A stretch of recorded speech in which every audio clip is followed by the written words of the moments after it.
You don't need Netflix, you don't need cable. Hop on YouTube, welcome to the hood table, where we chop up local and global events vocally. You don't really wanna miss out on these conversations. Just joke a little, laugh a little, get that wine in your system, fill your glass a little, expose current events, talk trash a little. You never know, these opinions might clash a little. They addicted to the content, got them binge watching. You don't like it, then you want invited. Bet your friends watching in the house and your job parking lot before you clock it. They don't wanna miss a second of this HD content. Everybody think they got something to say, so it's an open invitation, bring it to the table. But if you come whack, just know we ain't buying in. We gon' probably turn you back and tell you sorry, try again. Yeah, welcome to the hood table. You don't need Netflix, you don't need cable. Yeah, welcome to the hood table. You don't need Netflix, you don't need cable.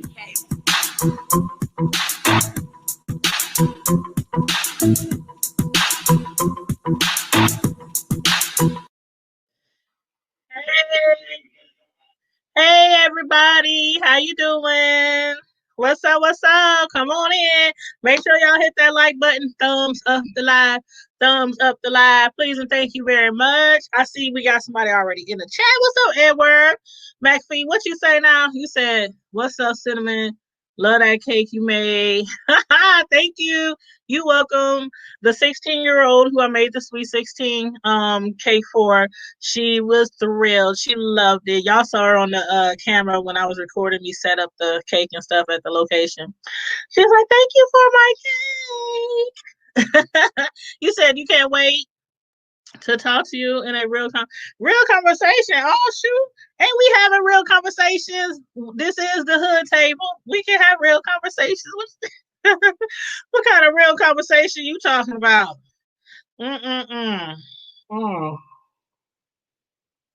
What's that now there?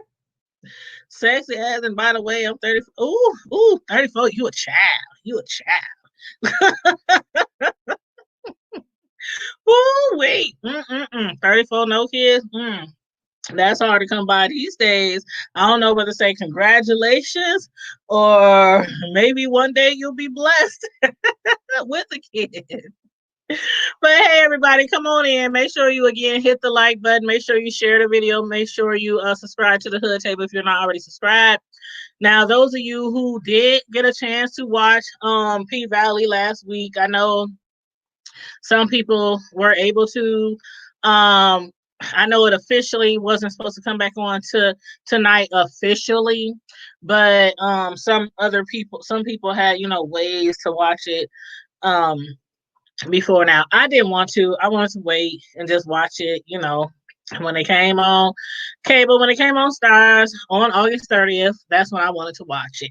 So some of y'all might have already watched it. Some of y'all probably watched it tonight, but feel free either way to comment in the chat your thoughts on the show and let me know what you think about all the different storylines.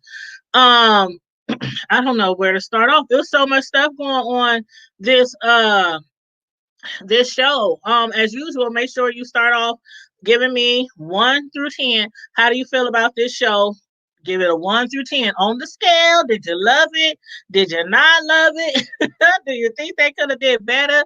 I think it was a pretty good episode. We did have to wait like several weeks for the show to come back on, so I thought it was it was a wait, but I think it was worth the wait. I actually enjoyed the show. I think my highlight of this show had to be Lil Murda when he took Uncle Clifford to see the stars. Man, that probably was one of my favorite scenes in the show. But anyway, y'all let me know what y'all thought about the show, rated 1 through 10. But anywho, jumping right into the review. At the beginning of the show, last episode we saw how basically Andre, he had met with the Kyle brothers. He had a gun put to his head, and the youngest brother was forced to sign the papers so that they can sell their father's property, all their land, all their inheritance, basically. But we also saw how Haley, I don't know whether to call her Haley or Autumn. Autumn, aka Haley. We have saw how her ex, well, the guy who said he's her ex-husband, had came to town looking for her. They put posters all over the place, trying to find out where she was. And we found out that the Pink, of course, was about to be closed down and sold away for the new casino. We also saw Uncle Clifford, how he had got Pastor Woodbine out of jail and told her that he owed her. So this episode, I was trying to figure out last episode, how the heck was she going to help him? I mean, she done took her daughter's dance studio. She took her daughter's $20,000, but Uncle Clifford put his money on her. He put his money on her, and I guess he thought he was gonna hit the jackpot. It didn't work out quite so well. Man, they was up there looking ridiculous. Him and her out there, she's screaming in the microphone, trying to get people to protest, trying to get people to, sign the petition and everything, so that they can stop the casino. I don't know why Cliff thought it was going to work, but that didn't work. And as far as Mayor Ruffin, he's so pissed off now where he had the sheriff or whoever the white guy is, I think he's the sheriff. He had him go down there and tell Clifford that basically the place is getting sold, is going up for auction. And tonight on your last night, they ain't even allowed to show any nips, anything. They can't show anything. They can show some skin, but those 3 points, the 3 female points, they can't show none of that. None of that. And so this is the last night. He figured, if we're gonna give the club away, if we're gonna have to, auction off, we might as well go out with a bang. If we're gonna have a funeral in Pink, we might as well go out on a bang. So he figured he would have all his bottom bitches, including Mercedes, and the rest of the girls, they going to do what they do on the last night and go from there. Whatever happens after this happens. Some of them was like, well, I'm going to go work here. I'm going to work at the casino. I'm going to work at the salon. I'm going to work here. They all, don't want to leave, but they have to. They have no other choice. And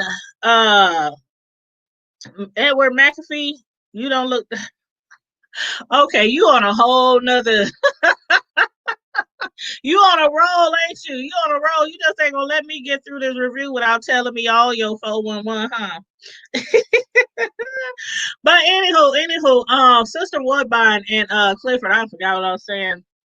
Pastor Sister Woodbine and Clifford, they got together publicly. They tried to get the community together to sign a petition to stop the casino. And again, it didn't work. And not only did that not work, but Andre, he got chewed out by his godfather, because he went behind his back. The same way Clifford went behind Mercedes' back, he went behind his back basically to renege on the deal with the Kyle brothers.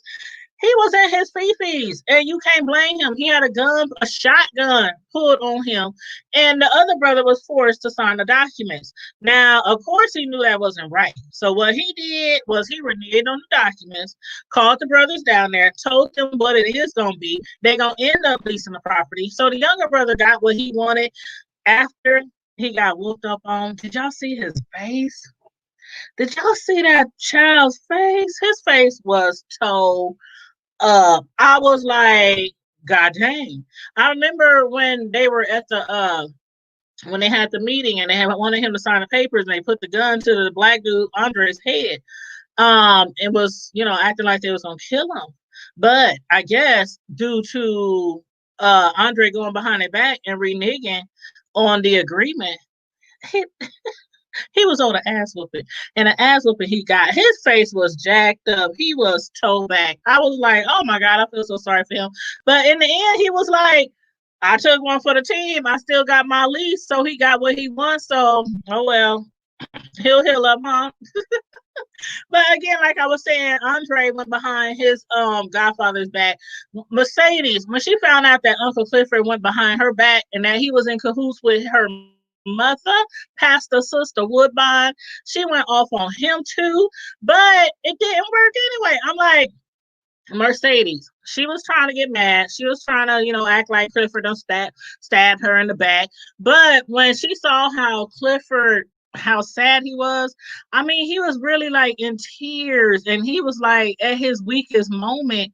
And remember last time on the last review we did, I said, some of them people ain't got nothing else. They down there in the woods, in the sticks, deep down in the South where it's not a lot of opportunities. And I had said, if the club goes up for auction or gets sold, Clifford and his grandma, they ain't gonna have nothing. They ain't gonna have nothing. And that's exactly what he told Mercedes. He said, we ain't gonna have nothing. If we lose this club, we have nothing. So, immediately she kind of started feeling sorry for him. And when he asked her to help him on the last night, would you please don't let me bury the pink? Please don't let me bury the pink. And my bottom bitch don't be there. She sucked it up and she was like, okay, cool. Because remember though, she still owes her last dance. Because when she was supposed to do her last dance, she got caught up whooping on her mother after she found out her mother that took her dance studio from up under her to create a church, because the Lord showed her a vision and showed her that her daughter don't need that dance studio and that those $20,000 that her daughter put up for that dance studio should go for her church. So after she finished whooping up on her and they both went to jail, who ended up doing that last dance? It was Mississippi. M-I-double-letter-I. Miss Keishana. We gonna get on her in a minute. But yeah, so Mrs. Mississippi, she had done that dance, so therefore Mercedes never got her chance to do her last dance. So you owe it to them, especially to the brothers, all those men and women. Remember that thick chick that came down there and Mississippi and Gidget took all her divorce settlement money, took all her money, left her slayed out drunk, a hot mess on the stage of the club, let her there overnight, locked the door. That was so funny. But yeah, so she owed him a dance. So, she's doing the right thing. Even though they might not be able to say the pink, she has to go out with everybody else. Last call for alcohol.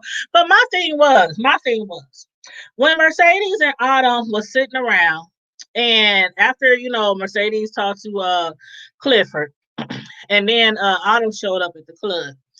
When Autumn gave her share of the money for Mercedes helping her, she gave her an extra 10 stacks. And Mercedes turned it down. And I was like, why you turning that money down, girl? You need to get you a studio. You remember what your mama did? You ain't got nothing after this. You ain't got no more money. You ain't about to do no more stripping. What you gonna do? But she told her, and I would have never seen that coming because Mercedes struck me as just, I don't know, this horrible person in the beginning who was selfish and mean and, inconsiderate. But anyway, I'm seeing a different side of Mercedes, already.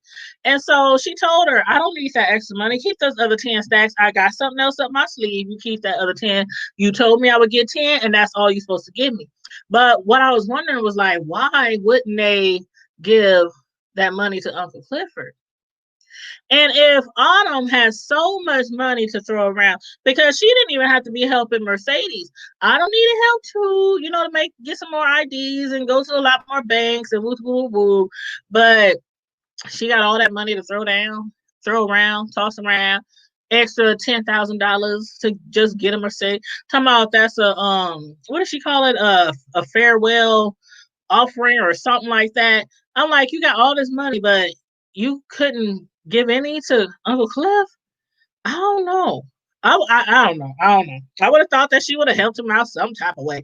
But anywho, they didn't donate any money to help save the pink. But as far as Andre,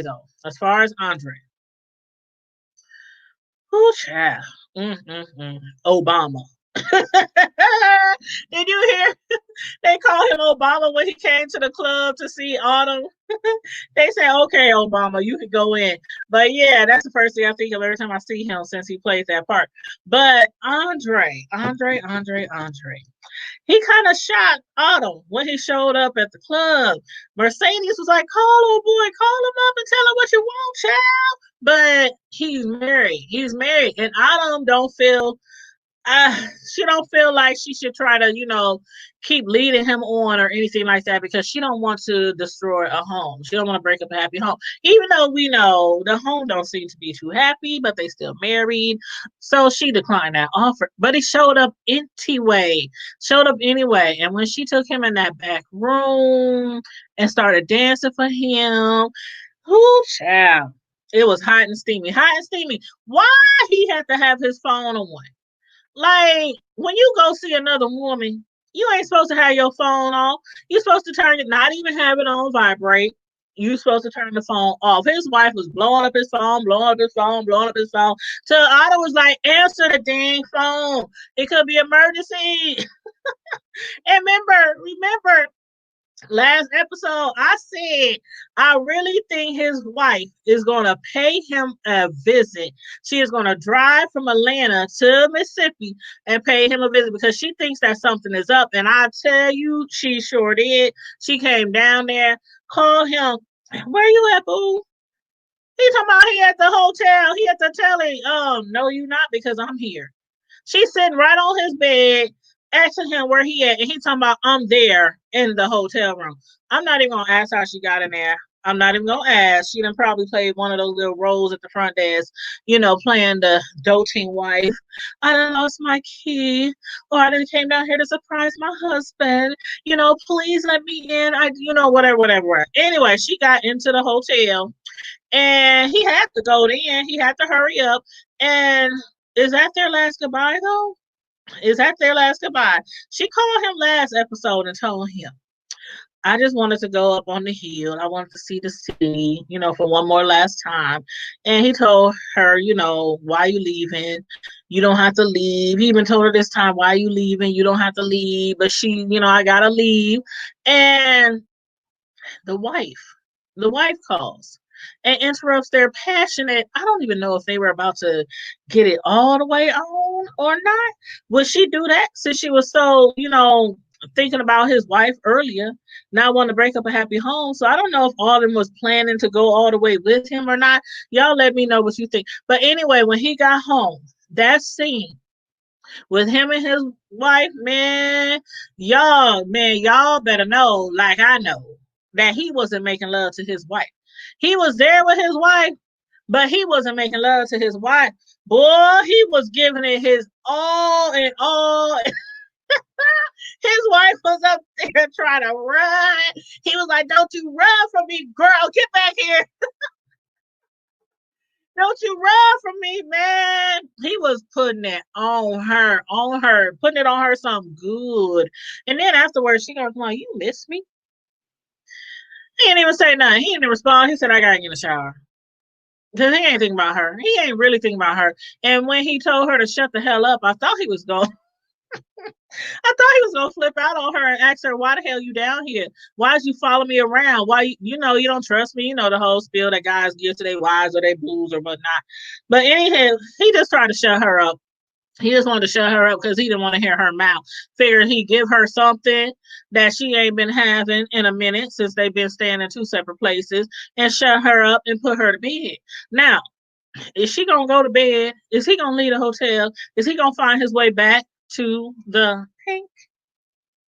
But y'all, as far as Keyshawn, her baby daddy, ooh, I'm just like, is it?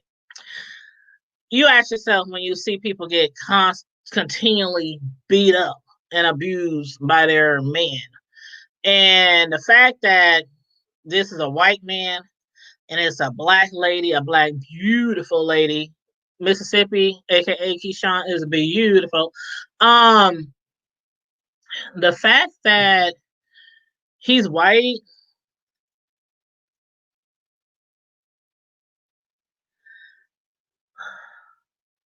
it just makes me think of her being his. Should I say it? Y'all know bed went Oh, I had to say it. I had to say it. It just takes me back in the time, back down south in Mississippi, back in the day when they had the plantations, had the slaves and all that, and the bed wenches was the black woman, the black women, to the white slave masters or the white, you know, employers, and they would knock them up, make them have kids, and if they didn't want to do it with them, they would beat them up and take it, stuff like that. It just brings me to that. It's like, it just sickens me that he keeps whooping on her like that. But Gidget, she had no problem standing up to him when he came up into that club. She threatened to take Keyshawn, and her babies, take that white man baby, to stay with her in her trailer home. That man, I thought he was gonna hit her. I thought he was gonna hit Gidget. He must have took. He was like he wanted to, like he just wanted to smack her right off that stool at that bar. But he didn't. He didn't. He held it in because, for one, if he would have hit Gidget in that bar, you already know every man in there. They was gonna get him for that and get him for every wound that he done put on Keyshawn. So he knew better. He knew better. He held it back. But is he right about Keyshawn? If she did have an opportunity to have somewhere else to go, to have somewhere else to lay her head and not worry about getting beat, would she take that opportunity from Gidget? Is she so bougie, or should I say bougetto, like her baby daddy thinks, and would pass down that offer, talking about she don't want to stay with you and your crackhead mama and your broke down trailer park trash home? Would she? I don't know. I don't know, because just like Autumn said, a lot of women, they don't leave their abuser, because that is usually when their abuser tries to, attempts to, or does kill them. And the way Autumn said it, you could tell that she knows where, she done been through some things. Even Gidget saw it. She was like, you sound like you know something about that. Have you had some kind of experience? Have you been abused? Because nobody right now even knows anything about Autumn being so-called on the run, besides, Uncle Clifford. He knows she's not there just to be there. Mercedes, she got a hint that something's off. But other than that, the sheriff knows that, she's missing, because the man who claims to be her ex-husband showed up in town, posting her pictures all over the place, like she's missing, like she's been kidnapped or something. But anywho. So Gidget, she's pretty concerned with her safety. She's pretty concerned. But not only is Gidget the only one who cares about Keyshawn. Did y'all see that scene when she was with old boy from the Have and the Have Now? I still call him Benjamin.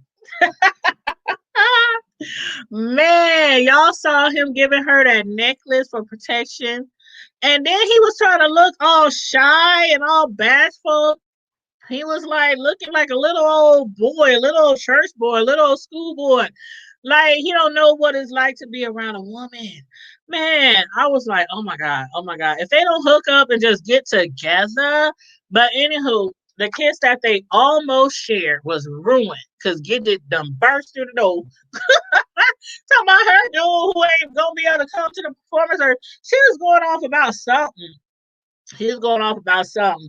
Edward, you said you don't hit women. I restore their broken spirits and make love to the right one. Hey, I heard that. I ain't mad at you. I don't think anybody should hit women. And I don't think anybody should hit men.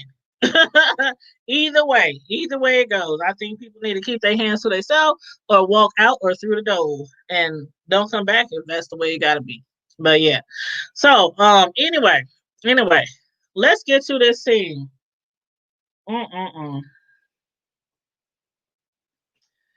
Let's get to the scene. The scene with Little Murda and Uncle Clifford. Now, Uncle Clifford, he has been telling Little Murda time and time again, I don't want you taking me nowhere. I don't want to go on no dates. I don't want to stroll through no park. I don't want to go fishing at the lake. I don't want to do nothing because you know how folks is down south. They will hem you up and snatch you up, and you will never be heard from again. Hang you in a tree somewhere, drown you in a lake, shoot you, bury you somewhere where nobody will ever know where you are again.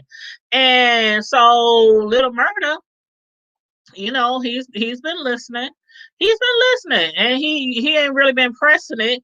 But this episode, when he grabbed up old Cliff and told him he had to take him somewhere. Now, when he said he was taking him to see the stars, I was like, okay, they about to go sit, under sit in a park or sit somewhere where they can see the stars. That old Little Murda, man. I can see him as this very, very romantic type like that. But he displays some romanticism, if that's a word, this episode. The lights, when he told him he was going to have him sit under some stars, the way he hooked up, well, first of all, he stole Uncle Clifford's car. Stole his car, had somebody, or maybe he did it himself, string up, I'm sure he probably did it himself, string up some Christmas lights or yard lights or something all up through that car. If that wasn't romantic, Uncle Clifford's dark purple. Is that what Mercedes told him? She said, "You deep purple." No, I think she said deep purple. She called him deep purple, dark purple, something like that. But his dark purple butt was blushing. Couldn't even see the red cheeks, but he was blushing. He was blushing like a little old schoolboy. But anyway, he was happy with what Little Murda had did for him. I think Uncle Clifford, you know how it is when there's somebody who's really, really gay and out the closet, open with it.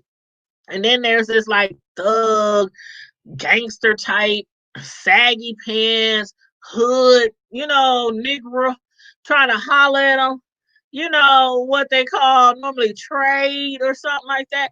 I think Uncle Clifford probably think that this is just a game for, Little Murda.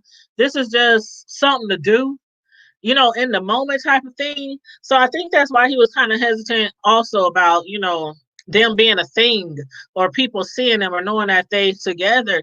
But I think Uncle Clifford probably sees him a different type of way after tonight. What y'all think? What y'all think? He did though. He did keep it discreet. He did keep it discreet. He took Uncle Clifford down, to far away from everybody else. They did their little thing in the car. Oh Lord,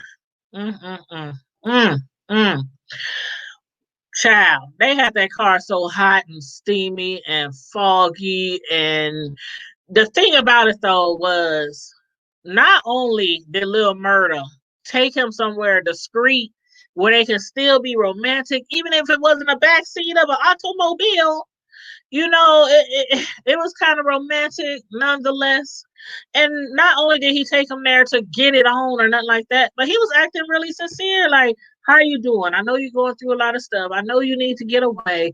I know you need to talk. I know you need to, get some things off your chest. How you feeling? How you doing? What you thinking? He was acting like he was really, really interested in Uncle Clifford's well-being. Uncle Clifford didn't want to talk though. He didn't want to talk. He didn't want Little Murda talking to him.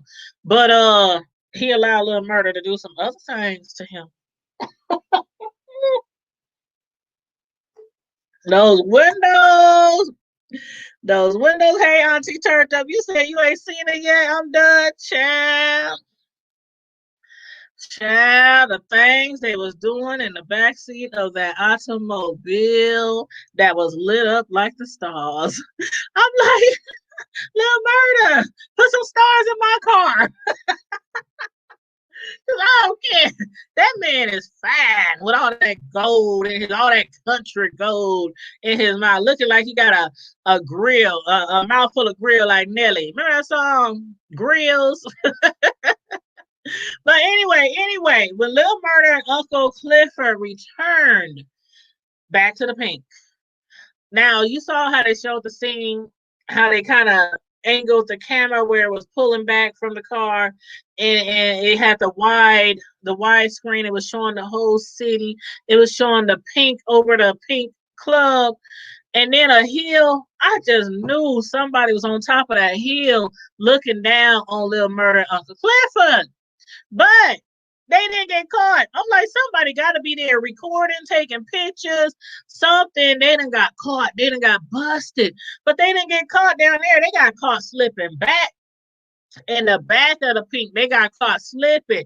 And of course, it had to be by Lil Murda's boy, his business partner, his manager. Man, I thought his manager was going to rip him a new one, no pun intended. I thought he was going to go in on him, but he didn't. And somebody had told me that they actually thought that Little Murda and his manager even was in some type of relationship. Come to find out, Little Murda's manager knew about him and Uncle Clifford having something going on, but Little Murda lied and told him it was a one-time thing. So, it happens. It happens. Guys have that one-time thing and they swear they ain't gay. They ain't bisexual. They ain't homosexual. It was just a thing. Ain't nothing to it. And that's what he was still trying to tell his manager, but his manager knows. He was like, you know what? All those women in there, to see all those women lined up in there talking about, I hope Little Murda do this to me. I hope Little Murda do this to me. All those women all over that town got their eyes on Lil Murda, but he only got his eyes on Clifford. And his manager don't really understand. He don't really understand, and he don't want to understand. The only thing he wants Lil Murda to understand is that ain't nobody gonna come between them and their money. So can they continue to keep this a secret?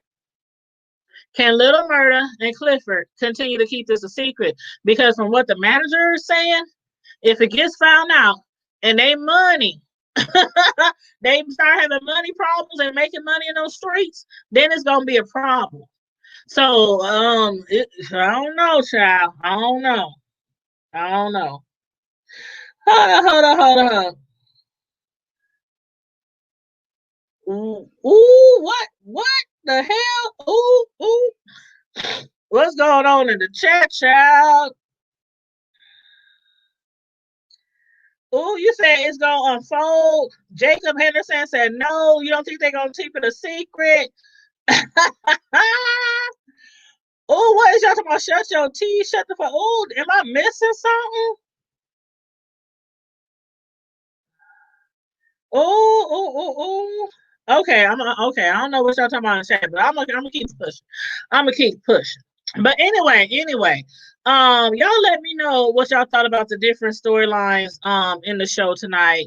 Let me know what y'all think about Autumn. The guy, the guy who claims that he's her ex-husband, he comes up to the club. He all decked out. He dressed to the nines, definitely looking like he ain't from there, looking like a city boy. And when they pat him down, they find a knife on him. Was he planning on killing Autumn, stabbing her, something like that, up in the club? Or maybe just threaten her. I don't know. But when he went up in the club, after Autumn had finished doing whatever with Dre, and she was on the stage, and Mercedes called her over and told her that there was somebody who wanted to take her into the private room.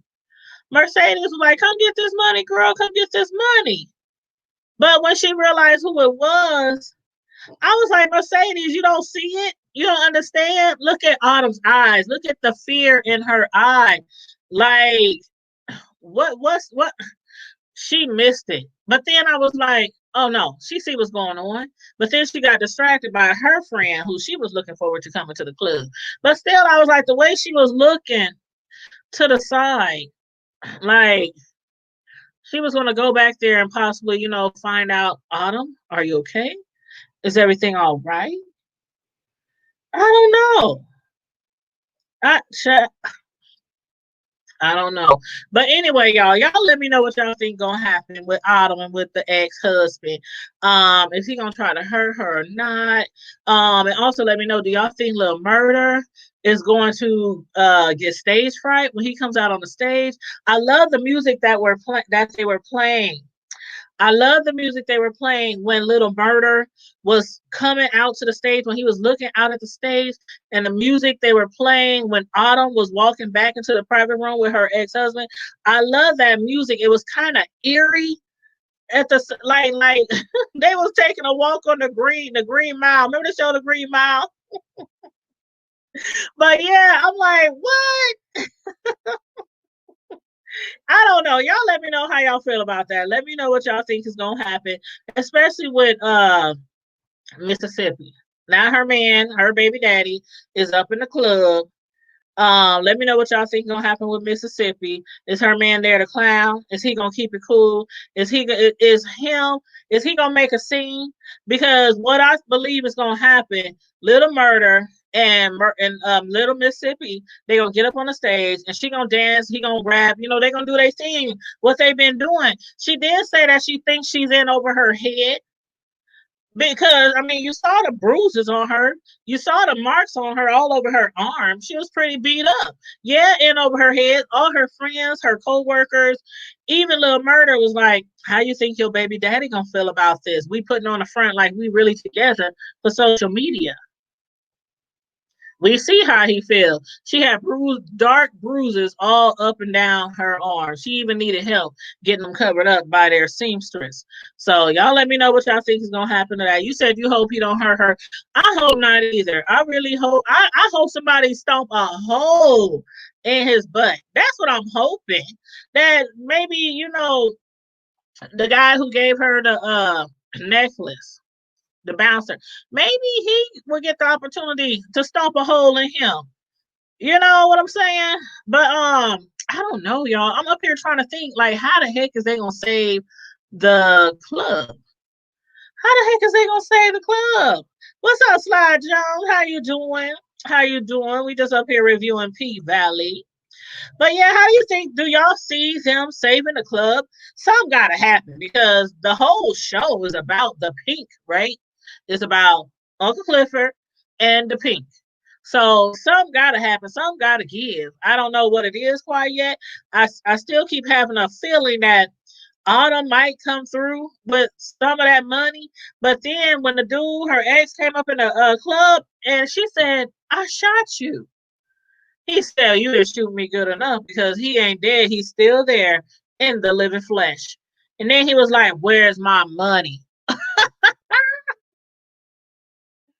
Where is that money at? He want his money, Autumn. Oh Lord. You and Mercedes better cough up that money."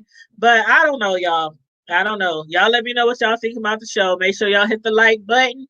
Make sure y'all hit the share button, and also subscribe to the Hood Table. If you are not already subscribed to the Hood Table, please and thank you very much.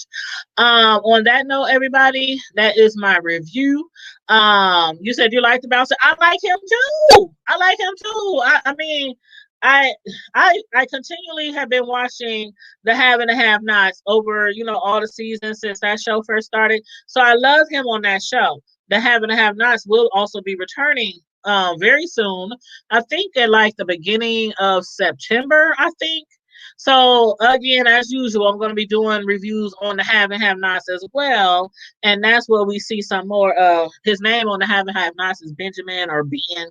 But then we're gonna see Candace and Hannah and the Criers. I can't wait till that come back on, y'all. That show last season was lit. But anyway, yes. So anyway, on that note, y'all, like, share, subscribe. Everybody stay safe, be blessed, remain vigilant during these Rona times, and I'm out. Deuces.